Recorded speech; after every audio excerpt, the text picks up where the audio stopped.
నమస్కారం. సుప్రభాత ఘంటారావానికి స్వాగతం. ముందుగా ప్రధానాంశాలు.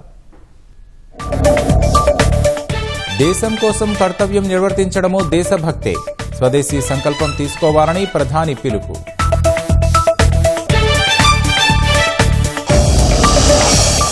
చంద్రబాబు నివాసంలో పూజ, పవన్కు ఆరోగ్య సూచనలు. ఆహ్లాదకరంగా మోదీ ఆత్మీయ కలయిక.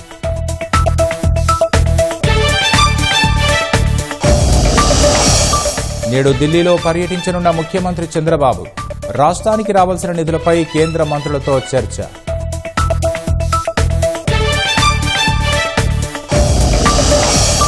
బంగాళాఖాతంలో 48 గంటల్లో అల్పపీడనం ఏర్పడే అవకాశం. గురువారం వరకు పిడుగులతో వర్షాలు పడొచ్చన్న వాతావరణ శాఖ.